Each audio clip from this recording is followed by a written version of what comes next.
Banks know your credit score, your payment history, every late payment you've made since 2009, and yet they still don't know how much money you actually make. And that is driving them absolutely insane.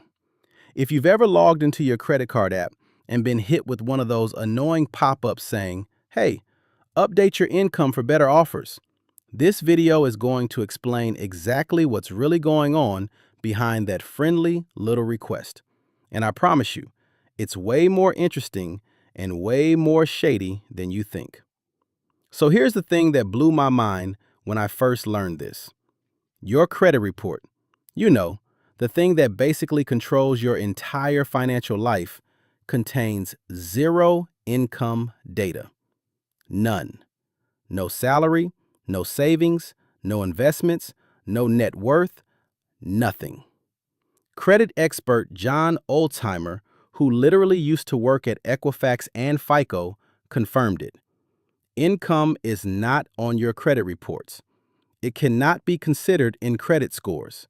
No wealth metrics are factored in at all. Think about that for a second. Banks can see that you paid your Visa bill 3 days late in March of 2021, but they have absolutely no idea if you make $40,000 a year or $400,000. They're basically lending you money while wearing a blindfold over one eye. They can see if you pay your bills, but they cannot see if you can actually afford them. And that gap, that blind spot, is why your Chase app won't stop bugging you. Now, this all goes back to the Credit Card Act of 2009. That law said banks have to check your ability to pay before giving you a credit card or raising your limit. Sounds reasonable, right? But here's where it gets funny. The rules that came after gave banks a massive loophole. They don't actually need proof. No pay stubs, no tax returns, no W-2s. They can just use, and I'm quoting here, statistically valid scoring models to estimate your income. So basically, they can guess. And your self-reported number when you applied for that card, for most people, that number is never formally verified. You could have written down $1 million and nobody's checking. Well, almost nobody. American Express is the exception. Amex runs what's called a financial review, and if your spending gets weird or your combined credit limits go above roughly $25,000 to $35,000, they will ask you to sign IRS Form 4506C. That gives them direct access to your actual federal tax returns for the past 2 years plus 3 months of bank statements. And if you don't cooperate within 14 days, account closed, spending frozen. Amex does not play. But most banks aren't doing that. Instead, they're running what I call the Great Income Shakedown of 2026. Every major issuer is now aggressively asking for income updates. Clark Howard called it out in late 2025, saying this went from being an infrequent practice to almost every large credit card issuer in the country asking repeatedly. Bankrate says you'll get asked at least once or twice a year. But let's be real. Citibank hits you with a full-screen pop-up practically every single time you log in. A former Citi employee even admitted on a consumer forum that they were literally paid to get clients to update their income. Like a sales product, your salary is their commission. So here's the obvious question. Why do they want it so badly? Well, the surface answer is risk assessment, especially for unsecured debt like credit cards and personal loans. And right now, banks are terrified. Total U.S. credit card debt hit $1.233 trillion in Q3 2025. That's the highest since tracking began in 1999. The average credit card balance per person is $6,523. Average APR, over 20%. Americans were charged $160 billion in credit card interest in 2024 alone. Delinquency rates have stabilized, but they're still elevated, with charge-off rates around 4%, which is a full percentage point above pre-pandemic averages. And here's the part they really don't want you thinking about. The pain is concentrated at the bottom. Federal Reserve data shows delinquency rates grew 63% in the lowest income zip codes versus 44% in the highest income areas. It's a textbook K-shaped economy. Fed Chair Powell literally called it a bifurcated economy. Rich folks are fine. Everyone else is drowning in interest payments. But here's the plot twist. A 2024 study from the Federal Reserve Bank of Boston looked at 5 major banks covering about half the U.S. credit card market, and they found something wild. The actual direction and size of your income update is, and I quote, largely unimportant for credit limit decisions. When income went up, 31% of people got a credit limit increase. But even when income went down, 19% still got an increase. The researchers concluded that updating your income works primarily as an engagement signal. Banks see it as proof that you're paying attention, that you're an active customer, that you're profitable. The number itself almost doesn't matter. It's the act of responding that they care about. So they're not just measuring whether you can pay.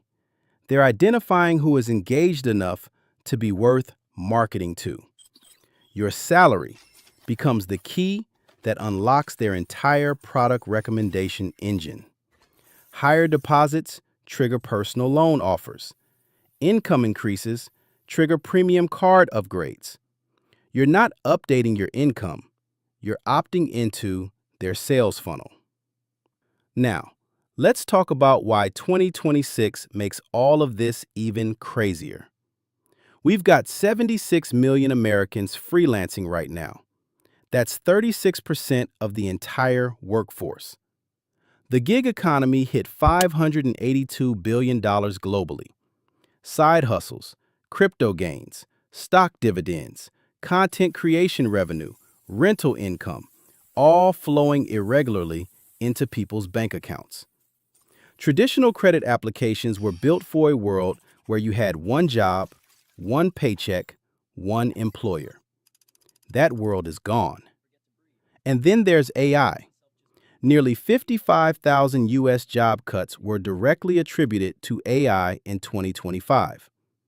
Microsoft laid off 15,000 people. Amazon cut 14,000 corporate roles. IBM eliminated 8,000 positions. The World Economic Forum projects 92 million jobs displaced globally by 2030. So your income in January might look completely different from your income in June, and banks have no way to track that in real time. Which is exactly why fintechs are building a parallel system. Plaid, valued at $6.1 billion, connects to over 12,000 financial institutions and has been used by more than half of all Americans. Companies like Nova Credit are doing what's called cash flow underwriting, where they use AI to analyze your actual bank transactions instead of asking you to self-report a number. Neobanks like Chime, with 8.6 million customers, use direct deposit data as their primary income proxy. They don't need to ask because they can already see. Meanwhile, Equifax's Work Number database holds 734 million employment and income records and charges $66 per verification, up from $17 in 2012.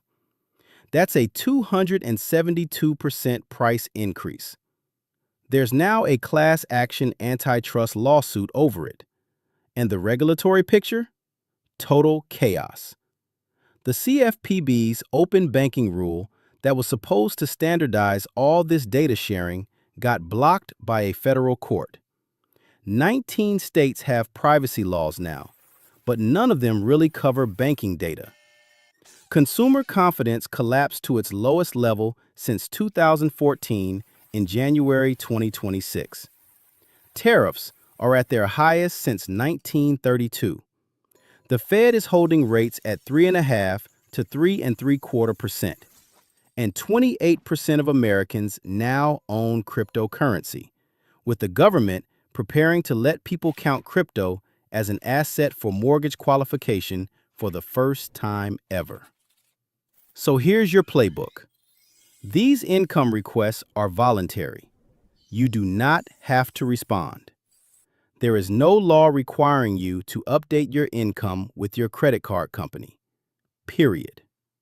However, if your income went up, absolutely update it.